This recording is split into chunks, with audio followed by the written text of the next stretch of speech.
Alright, so what's up everyone? Welcome back for another video. If you saw the last video, the one from the little cruise that I went on, you'll know that we ran into a couple issues on the way home. Gonna try to fix some of them. I do have the number one thing I think that's wrong, why the car was running like really weird and lean, is I feel like the O2 sensor got like fouled or whatever, which is weird because it was running fine all day, and then I turned the car off, and then when I turned it back on, it was running really weird, but nothing else seems to have changed. What I'm thinking is, I don't know what I'm really thinking actually. I have a new O2 sensor on the way. I ordered it yesterday, and the one that was on the car, the downpipe, I have that one soaking in gas. I don't think there's an actual way to clean them, but I did read online, and soaking it in gas overnight was one of the things to clean it. So gonna try that out. I don't care if it gets messed up because, like I just said, I have another one coming in the mail shortly. I'm planning on doing an oil change because I haven't done one in a little while. So we're gonna change the oil in the car, and it would be the perfect time to fix this turbo feed. I'm gonna drain the oil, and then I'm gonna take that line off. I'm probably still gonna spill oil all over the place, but if I can't fix that now, I'll know to order another. Turbo -6, I think, AN line, just the fitting. So let me. Car's already jacked up, by the way, because I was trying to do some snooping around to see if anything was looked extra weird underneath. Oh, one other things I found. Don't worry, that's the O2 sensor plug. I installed an overflow, and it seems to be overflowing into the overflow. So I guess it worked out in my favor, but the hose at the bottom of it is dripping a little bit. If you see here, came out a little bit. That probably just could be just dripping from down there. And there's a couple other coolant leaks that I cannot fix at all. I know this line over here somewhere, if you can see that one right in there. Hold on, I got light here. You can see that fitting right there. That one's leaking. There's no way for me to get to that, but let's drain the oil. I'm actually a little nervous to drain the oil because for some reason, in my mind, I feel like there's just gonna be like some coolant in there, and then I'm gonna be completely fucked, but been kind of putting it off for that reason, but I guess you're better off finding out sooner than later. Pray for me, everyone.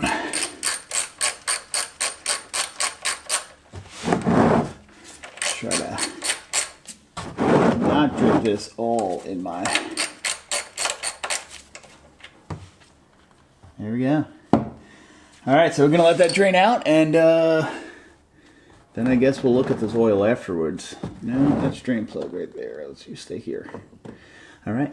Let's let it run its course. I mean, I guess if it was bad, water would have came out first because oil sits on top of water, so not too bad. Another plus of this oil change, I get to get rid of this humongous oil filter. I have a OEM Nissan one sitting somewhere. Just gotta look for it. Boom. All right, so while the oil is draining, I'm gonna try to tackle this oil feed line on the turbo. To get it off the block side, it's gonna be very tight. I don't know if I'm gonna be able to do it, but I'm gonna attempt it anyway. I have got this baby ass adjustable, and this might still be too big.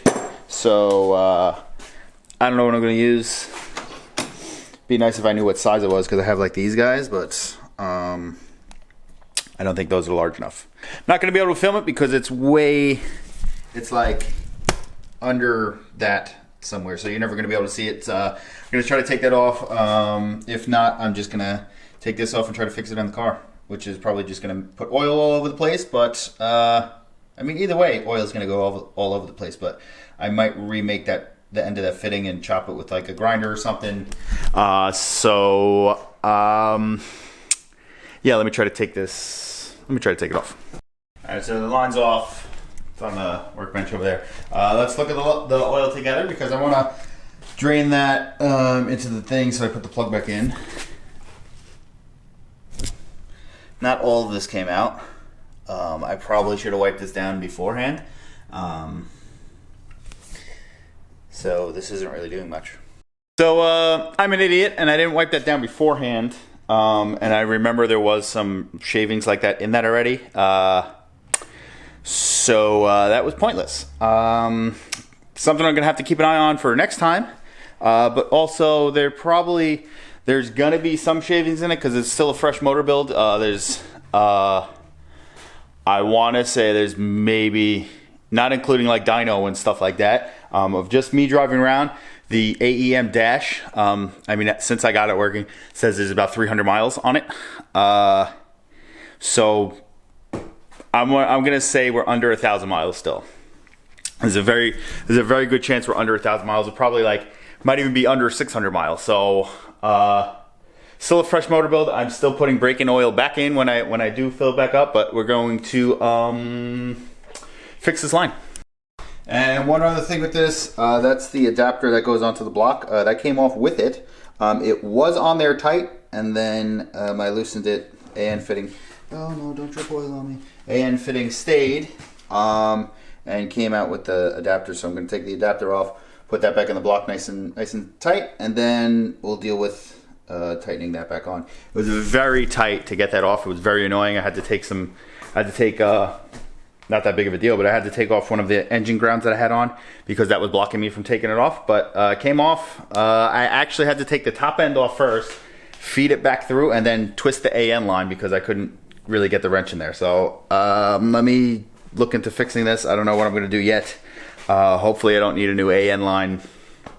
I might not. I might just have to redo it. But I actually don't even know why that came apart. Maybe it's just a cheap AN fitting. Who knows? I don't know if you can see this from there, but I usually don't put it straight into the vise because these are kind of soft. You're just gonna completely screw up the way it looks. So pieces of wood. I think they sell other stuff that you could put in there, but use something soft to hold it so you don't completely mess it up. And we're just gonna. Yeah, that was pretty loose. I probably could have pulled the hose out of this fitting.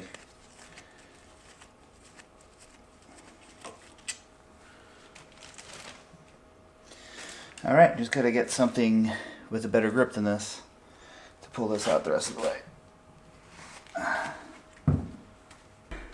There you go. That's what it looks like. It looks like it started pulling back. So gonna wind up cutting this like there and then rethreading that on, and hopefully, if not, it's gonna hold for a little while at least.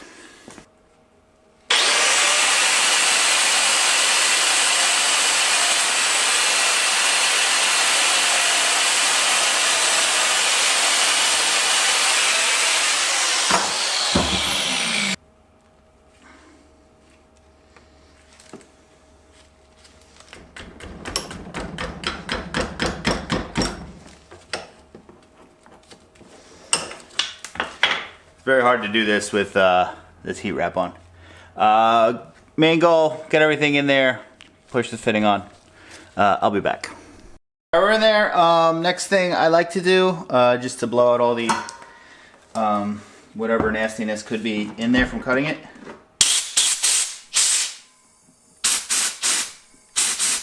Then we're gonna put it in some wood and put the new piece on.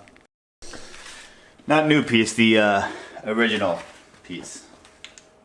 Just gotta worry about getting it started, and then it just threads in. As you're doing it, you just want to make sure that your hose isn't backing back out of the one piece of the fitting, and then you're golden. So, and we're done. All right, so next thing, I'm just gonna throw this back on. Gonna do the bottom end first, feed it through up to here. I did have it. I'm gonna see if I could run it a little bit better. The way I had it, it was touching the wastegate dump, but it does have that heat wrap on, and this only really gets hot when you open the gates. When you hit enough boost and the gates open up.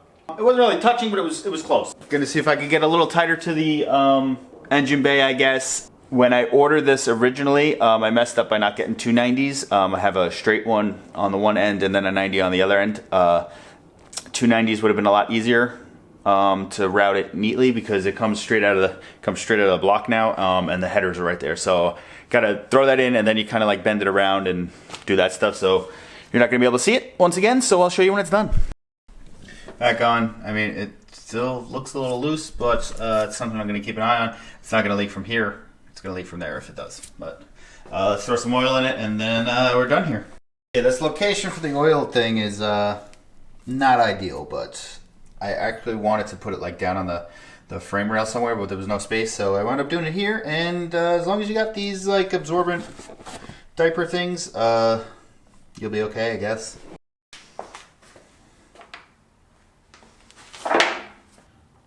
Okay, number one, good.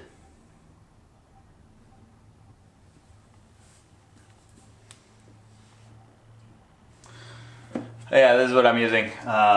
Obviously, flip it over. Break-in oil, 10W40. The break-in oil has a little, obviously it says it there, but it has some more minerals in it to help seat everything. I think that's what I was told. But you don't want to go synthetic right away. You want to definitely do a couple thousand miles before you go synthetic, is what I was told. Yep. So this calls for 4.5 liters. I have the oil cooler on there.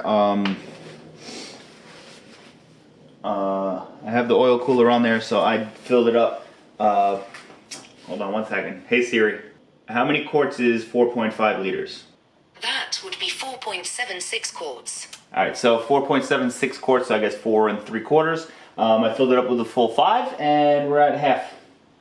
It's right at the halfway mark on the dipstick, so gonna leave it like that. I'm gonna go order some more oil now before I forget. And we're good. I'm not gonna start it up because I don't have the O2 sensor. Just found an issue. Put these on for my fenders. I'll show you on this side. This fender quick disconnect right here. The one on the other side came off. Press disconnect and then snap back on. Gonna have to find some hardware for this. Oh, I'm falling. Okay. All right. So thanks for joining me. Thanks for joining me on this video once again of just doing an oil change and doing some basic maintenance, fixing the line. Found some hardware to put the thing on the fender back on, so crisis averted there. Just waiting on the O2 sensor to start it up to see if that fixes the problem. But if you didn't see the last video, go check that one out to see what I'm talking about. Thanks for joining me. Just trying to keep the content flowing. I know most people are in quarantine. I'm not. I have to continue working, unfortunately. So thanks for joining me, guys. I will see you on the next one. Like, comment, subscribe, and oil stuff. Oh yeah, if you're still here, might start doing the differential soon, very shortly, and I might start doing some body work. I do have the stuff for it. I don't know if you're gonna get a good view, but kind of looks like complete trash. I really only have to do doors, roof, and trunk because the rest of the stuff is getting changed at some point. But yeah, thanks for sticking around.